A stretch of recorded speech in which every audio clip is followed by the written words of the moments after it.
الله الرحمن الرحيم الحمد لله وكفى وسلام على عباده الذين اصطفى أما بعد فأعوذ بالله من الشيطان الرجيم بسم الله الرحمن الرحيم يا أيها الناس اتقوا ربكم الذي خلقكم من نفس واحدة وخلق منها زوجها وبث منهما رجالا كثيرا ونساء واتقوا الله الذي تساءلون به والأرحام إن الله كان عليكم رقيبا صدق الله العظيم وقال النبي المحترم صلى الله عليه وسلم يا معشر الشباب من استطاع منكم الباءة فليتزوج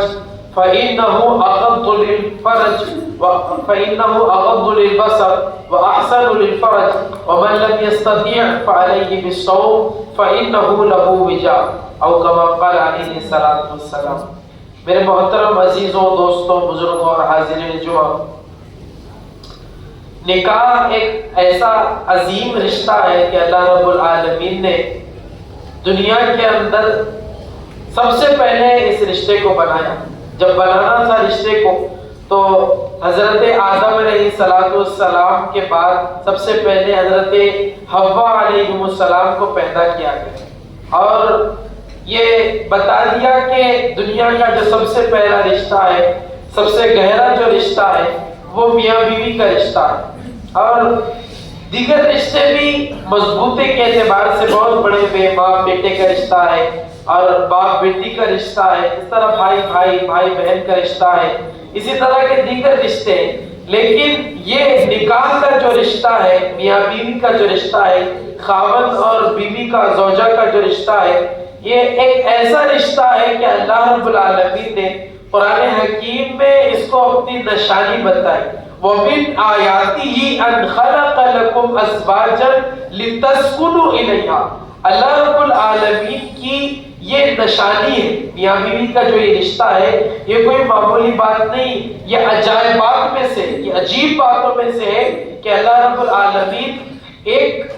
مرد اور ایک عورت جو کہ ایک دوسرے کے لیے نامحرم تھے، بس ایک جملے کی وجہ سے اللہ رب العالمین نے ان دونوں کو جو ہے میاں بیوی کے رشتے کے اندر باندھ دیا۔ یہ اللہ رب العالمین کی نشانیوں میں سے، اللہ رب العالمین خود فرماتے ہیں وَمِنْ آیَاتِهِ، یہ میاں بیوی کا جو رشتہ ہے یہ میری نشانیوں میں سے ہے، اور اللہ رب العالمین فرما رہے ہیں اور اللہ نے یہ جو رشتہ بنایا ہے لِتَسْكُنُوا إِلَيْهَا، اس رشتے کا جو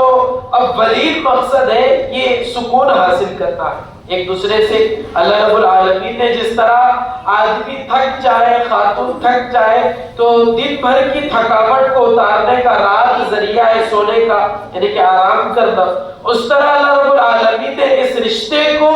جو بنایا ہے، اللہ رب العالمین نے فرمایا لِتَسْكُنُوا إِلَيْهَا، یہ رشتہ بھی جو ہے سکون حاصل کرنے کے لیے، راحت اور آرام کے لیے اللہ نے یہ رشتہ بنایا ہے۔ تو بڑا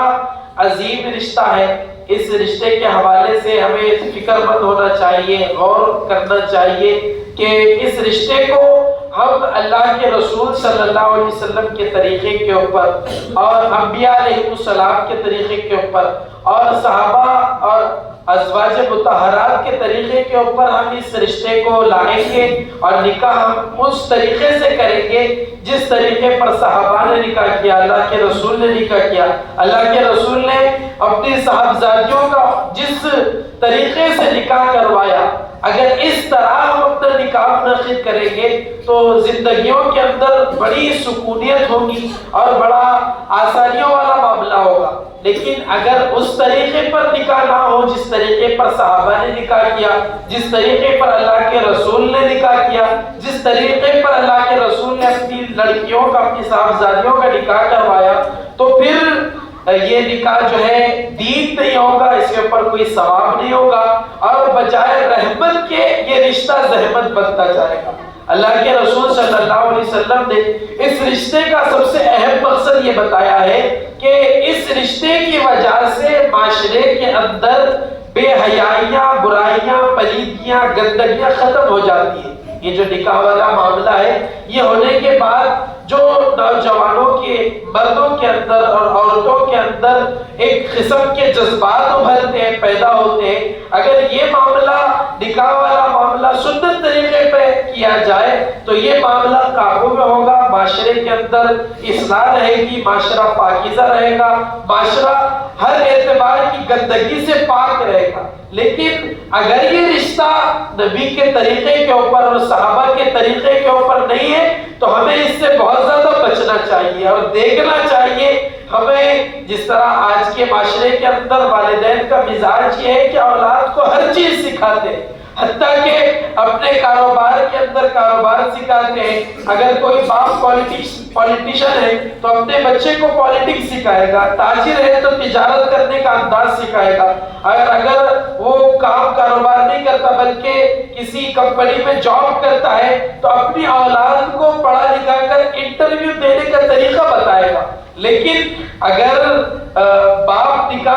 بچے نکاح کی عمر کو پہنچا دے تو ہمارے معاشرے کا یہ بڑا المیہ ہے کہ والدین حضرات جو ہے اپنے بچوں کو کس طرح نکاح کے بعد زندگی گزارے، بیوی کے ساتھ کس طرح رہے، والدین کے ساتھ نکاح کے بعد کس طرح رہے، یہ چیز نہیں سکھاتے. اور یہ بڑی بری چیز ہے، اس کو خاص طور پر کرنا چاہیے. اور چونکہ والدین کے اندر بھی علم کی کمی ہے، والدین خود نہیں جانتے کہ ہم کس طرح سکھائیں تو پھر سکھانا مشکل ہوتا ہے. اس لیے والدین کی بھی ذمہ داری ہے کہ والدین بھی سمجھے، ازدواجی زندگی کے حوالے سے متحرک ہو، فکر مند ہو. اس لیے کہ یہ کوئی معمولی بات نہیں ہے. اگر صحیح وقت پہ اگر کسی نوجوان کا جو مرد ہو چاہے عورت ہو، اس کا اگر نکاح نہ کرایا جائے تو اس کے بھٹکنے کے، غلط قدم اٹھانے کے اور حتیٰ کہ دین سے دور ہو جانے تک کی واقعات کے سامنے ہیں، ہماری نظروں کے سامنے ہیں. تو آپ سمجھے اس معاملے کے حوالے سے فکر مند ہو اور اس کے حوالے سے ہوش کے ناخن لینے کی فکر کریں. اگر یہ معاملہ نہیں ہوگا اور اگر ہم اپنی اولاد کی نکاح کی فکر نہیں کریں گے تو معاشرے کے اندر اتنی تیزی کے ساتھ بے حیائی پھیلے گی کہ جس کو کنٹرول کرنا، جس کے اوپر قابو پانا بڑا مشکل ہو جائے گا. اس لیے ہماری خاص طور پر آپ حضرات سے گزارش ہے کہ اپنے بچوں کے نکاح کی فکر کریں. اگر صحیح وقت پر اولاد کا نکاح نہیں ہوتا تو ان کے اندر، اس لیے کہ ایک عمر آ جانے کے بعد، ایک وقت ہو جانے کے بعد، ایک زندگی کا عرصہ گزر جانے کے بعد نکاح انتہائی درجے آدمی کی ضروری نہیں بلکہ ضرورت بن جاتی ہے. اگر وہ نہ کرے تو اس کے بہکنے کا، گندگی کے اندر پڑنے کا، بے حیائی کے اندر ملوث ہونے کا یہ خدشہ ہوتا ہے. اس لیے والدین فکر مند ہو. ترمذی شریف کی روایت ہے، اللہ کے رسول صلی اللہ علیہ وسلم نے ارشاد فرمایا 3 چیزوں کے اندر تاخیر نہیں کرنی چاہیے. 3 چیزوں کے اندر تاخیر نہیں کرنی چاہیے. اللہ کے رسول نے فرمایا سب سے پہلے اگر کسی کا انتقال ہو جائے تو اس کی تدفین کے اندر، اس کو دفنانے کے اندر بالکل تاخیر نہیں کرنی چاہیے. بسا اوقات اس حوالے سے بھی ہمارے اندر بگاڑ ہے کہ بعض حضرات فریج کے ڈبوں کے اندر جنازوں کو رکھ دیتے کہ بھئی ابھی فلاں صاحب آنے باقی ہے، انہوں دلی میں ہے، فلاں صاحب ممبئی میں، انہوں ادھر ہے ادھر ہے بول کر بسا اوقات تو یہ باتیں ایک دن تک اس جنازے کو فریج کے اندر رکھا جاتا ہے. انتہائی درجے غلط صورتحال ہے. اللہ کے رسول نے فرمایا انتقال ہو جائے فوراً تدفین کی جائے، فوراً. اس لیے کہ اگر وہ پاکیزہ شخص ہے، دیندار شخص ہے تو اس کو آپ جنت میں جانے سے روک رہے ہو. اللہ کے رسول نے فرمایا قبر المومن روضۃ من ریاض الجنہ. اس لیے کہ مومن کی قبر جو ہے یہ جنت کے باغوں میں سے ایک باغ ہے. اگر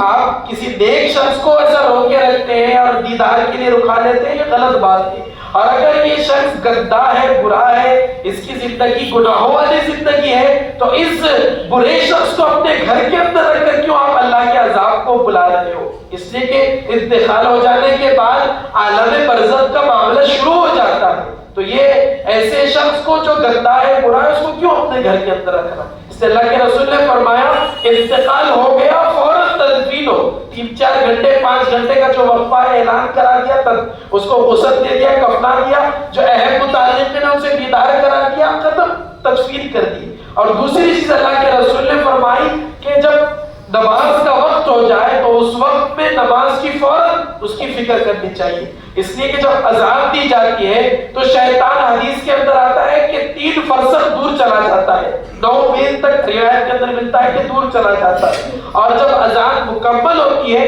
تو جتنی تیزی سے وہ دور بھاگتا ہے تیزی سے واپس آتا ہے، اور اگر اس وقت میں کوئی اپنے عمل کے اندر ہے، کام کے اندر ہے، تو پھر وہ اس کو اس عمل کے اندر مبتلا کر اس کو کم سے کم نماز تو نہیں جماعت کا ثواب تو اس سے فوت کرا دیتا ہے۔ تو تیسری بات اللہ کے رسول نے ارشاد فرمائی کہ جب اولاد بالغ ہو جائے تو اس کے بعد نکاح کے اندر تاخیر نہیں کرنی چاہیے۔ ہمارے معاشرے کا، ہمارے علاقے کا یہ مزاج بنتا جا رہا ہے کہ والدین اپنی اولاد کے حوالے سے فکر مند ہیں، اور جو والدین اپنی اولاد کے حوالے سے فکر مند ہیں تو وہ اولاد بھی کہتی ہے کہ ہم تھوڑا سا اسٹیبل ہوں گے، ہم ابھی کاروبار کریں گے، ہم ابھی جاب تلاش کریں گے، اور ہم ابھی ہمارے قدم پر ٹھہریں گے، اس کے بعد کریں گے۔ اور بعض والدین تو کہتے ہیں کہ اب یہ بچہ ہمارا شادی کے قابل نہیں ہے، شادی کے لائق نہیں ہے، ابھی تک عمر اتنی ہو گئی، 25-30 سال 35 سال کا ہو گیا، ابھی تک شادی کے لیے لائق نہیں ہو، ابھی تک نالائق ہی نالائق رہا، یعنی کہ اس کے اندر ابھی تک اپنی بیوی اور زوجہ کو سنبھالنے کی استعداد اور قابلیت پیدا نہیں۔ حالانکہ اللہ کے رسول نے نوجوانوں کو ایک ایسی گائیڈ لائن دی اور ایسا رہنمائی اصول بتایا۔ اللہ کے رسول نے فرمایا، حضرت عبداللہ بن مسعود رضی اللہ عنہ آگے فرماتے ہیں، یا معاشر الشباب، اللہ کے رسول نے فرمایا اے نوجوانوں، من استطاع منکم الباء، جو بھی تم میں سے نکاح کی طاقت رکھتا ہے، فلیتزوج، اس کو چاہیے کہ وہ نکاح کر لے، اس کو چاہیے کہ وہ نکاح کر لے، فإنه أغض للبصر وأحسن للفرج، اس لیے کہ یہ نکاح کرنا اس کی آنکھوں کے اندر حیا پیدا ہونے کا ذریعہ ہے اور اس کی شرمگاہ کی حفاظت کا ذریعہ ہے۔ ومن لم يستطع، اور جو شخص نکاح کی طاقت نہیں رکھتا، فعليه بالصوم، اس کو چاہیے کہ وہ روزوں کو لازم پکڑے، روزے رکھنے کو پابند کر لے، زیادہ کھانا نہ کھائے، پیٹ بھر کر کھانا نہ کھائے، اس لیے کہ پیٹ بھر کر جب کھانا کھائے گا تو پھر اس کے اندر شہوت پیدا ہوگی، اور جس طرح جانور کھاتے اپنے پیٹوں کو بس بھر لینا، اپنے معدے کو شکم سیر کر لینا ان کا مقصود ہوتا ہے، اور جب پیٹ بھر جاتا ہے تو آپ دیکھیں جو جانور گھومتے ہیں پیٹ کو بھر لیتے ہیں تو بس وہ چاہتے ہیں کہ کس طرح ہماری خواہش پوری ہو جائے، ان کو لوگوں سے کوئی تعلق نہیں ہے، ان کو چوراہے کا کوئی دخل نہیں ہے، کہیں پر بھی وہ شروع ہو جاتے ہیں۔ اللہ کے رسول نے فرمایا فعلیہ بالصوم، اگر نکاح کی طاقت نہیں ہے تو روزے کو لازم پکڑے، فإنہ لہ وجاء، اس لیے کہ یہ روزہ رکھ لینا اس کے تاکہ شہوات ہوگا اور اس کو گناہ سے بچنے کا ذریعہ بنے گا۔ تو ہماری یہ ذمہ داری ہے کہ اولاد کی فکر کرے۔ اللہ کے رسول نے فرمایا اولاد بالغ ہو جانے کے بعد بالکل نکاح کی فکر کرو۔ اب ہو تو یہ جا رہا ہے معاشرے کے اندر 35 سال 25 سال 30 سال کے جب بچے ہو رہے ہیں اس وقت میں والدین فکر کر رہے ہیں، اور اگر جو بچے تیار ہو گئے، اللہ کے رسول صلی اللہ علیہ وسلم نے جو ارشاد فرمایا نوجوانوں سے خطاب کیا، اس کے اندر اللہ کے رسول نے فرمایا جو تم میں سے نکاح کی طاقت رکھتا ہو، شراح حدیث نے علماء نے اس کے تحت میں لکھا ہے کہ جو شخص اپنی بیوی کو سنبھال سکتا ہو، اور جو شخص اپنی بیوی کو رہنے کا نصب کر سکتا ہو، اور جو شخص اپنی بیوی کے کھانے کا نصب کر سکتا ہو، اس کے پہنانے کا نصب کر سکتا ہو، یہ 4 کام جو کر سکتا ہے، بیوی کو سنبھال سکتا ہے، اس کے رہائش کا نصب کر سکتا ہے، اس کے کپڑے کا انتظام کر سکتا ہے، اس کو کھلا سکتا ہے، تو اس کو چاہیے کہ اگر والدین روک رہے تو والدین کی مخالفت کرے اور شادی کرے، اس لیے کہ اللہ کے رسول صلی اللہ علیہ وسلم نے ارشاد فرمایا لا طاعت لمخلوق فی معصیت الخالق، کہ بندوں کی خالق اللہ رب العالمین کی اطاعت کے اندر بندوں کی مخالفت کی جا سکتی ہے۔ اگر بالغ ہو چکا ہے، طاقت ہے، شادی کر سکتا ہے تو شادی کرے، اور خاص طور پر اس حوالے سے فکر مند ہو۔ اللہ کے رسول نے فرمایا اعلنوا النکاح، نکاح کا اعلان کرو، نکاح کا کیا کرو؟ اعلان کرو۔ یہ نکاح کوئی معمولی موضوع نہیں ہے، اگر کئی گھنٹوں میں اس کے اوپر بولا جائے تو اس کے اوپر وقت کم ہے۔ اللہ کے رسول نے فرمایا اعلنوا النکاح، نکاح کا اعلان کرو، اس لیے کہ اس کے کئی فوائد ہیں۔ سب سے بڑا اس کا فائدہ یہ ہے کہ لوگ غلط فہمی سے بچیں گے۔ اچانک کوئی ایک مرد کسی کے گھر کے اندر دھڑالے سے گھسا جا رہا ہے، اگر اعلان ہوا ہوگا لوگوں کو معلوم ہوگا کہ بھئی فلاں صاحب کا رشتہ ہو چکا ہے، یہ داماد ہے، اس کے لیے جانا جائز اور مباح ہے، اس لیے اللہ کے رسول نے فرمایا کہ نکاح کا اعلان کرو، ڈھڈورا پٹوا دو کہ فلاں صاحب کی لڑکی کی، فلاں صاحب کے لڑکے کی شادی ہے، اور وجعلوها المساجد، اور نکاح کو مسجد کے اندر منعقد کرو، نکاح فی المساجد ہونا چاہیے۔ آج ہمارے معاشرے کے جو لوگ ثروت والے مانے جاتے، مالدار مانے جاتے، چار پیسے کمائے نہیں کہ ابھی اپنی شادیوں کو فنکشن ہالوں کے اوپر کہیں بھی اسٹیج تیار کر کر نکڑوں کے اوپر منعقد کرتے، کسی کے اوپر طنز نہیں ہے، لیکن بڑی بری بات ہے، گندی بات ہے کہ اپنے آپ دیکھیں کہ یہودیوں اور عیسائیوں کے دین کی کوئی اصل موجود نہیں ہے، پھر بھی اگر ان کے شہزادے اور شہزادی کا بھی نکاح ہوگا تو جو پارلیمنٹ سے متصل چرچ ہے اس کے اندر نکاح ہوگا پادری کے سامنے کھڑے ہو کر۔ آج ہم مسلمان اپنے آپ کو کہلواتے ہیں اور دین کے بڑے دیندار کہلواتے ہیں، لیکن ہماری حالت یہ ہے کہ ہم جو ہے مسجدوں کے اندر نکاح کو منعقد نہیں کرنا چاہتے، اور اگر کوئی کہے کہ مسجد میں نکاح کرنا اللہ کے رسول کی حدیث ہے تو کہنے لگ جاتے ہیں کہ بھئی ضروری نہیں ہے، اللہ کے رسول نے بطور مستحب کے فرمایا کہ نکاح کو مسجد کے اندر کرو۔ اگر اس اعتبار سے دیکھا جائے تو اللہ کے رسول نے یہ بھی تو فرمایا ہے کہ اپنی مسجدوں کو سفید رنگ کے اندر زینت بخشو اور اپنے مردوں کو سفید کفن کے اندر کفناؤ۔ یہ بھی کفنانا سفید کفن کے اندر بھی مستحب ہے، تو کیوں نہیں پھر مستحب عمل کو چھوڑ کر کالے کفن کے اندر کفناتے، پیلے کفن کے اندر کیوں نہیں کفناتے؟ انتقال کے وقت میں، غم کے موقع پر مکمل طور پر مستحبات یاد آ جاتے ہیں، لیکن جب خوشی کا موقع ہے، جس وقت میں اصل اللہ کو راضی کرنا تھا، اس وقت میں کہتے کہ یہ تو مستحب ہے، بڑی آسانی سے کہہ دیتے۔ ایسا نہیں ہونا چاہیے، ہمارا مزاج یہ ہونا چاہیے کہ نکاح مسجد کے اندر ہو۔ اس سے جو ہے کہیں اللہ رب العالمین اگر موقع دے تو آئندہ مرتبہ بھی اس نکاح کے عنوان سے گفتگو ہوگی، اور جو خاص طور پر اس بار جو ہے جمعہ کا یہ نکاح کے حوالے سے لینے کا یہ خاص طور پر مزاج اس لیے ہوا کہ ایک گندی ہمارے علاقے کے اندر رسم چل رہی ہے۔ حضرت قاری صاحب نے بھی اس کی طرف توجہ دلانے کے لیے کہا کہ نوجوان جو حضرات ہیں، دولہے کے دوست احباب جو ہے، شادی ہونے کے بعد دولہے کو دیر رات تک اپنے علاقوں سے دور لے جا رہے ہیں، اور کئی ایسی وارداتیں سامنے آ رہی ہے۔ ایک پرسوں کا واقعہ سنایا کہ ایک نوشہ کے دوست نے مل کر، کئی دوستوں نے مل کر اسے 20-25 کلومیٹر کی دوری پر لے جائے اور اسے وہاں پر چھوڑ دیا، اس کا فون بھی مزاق میں چھین لیا، واپس آ گئے۔ اچانک ہوا ایسا کہ ایک ڈاکوؤں کے ٹولے نے اس نوشہ کو پکڑ کر بہت پیٹا، بہت زیادہ اس کو مارا، کپڑے پھاڑ دیے۔ تو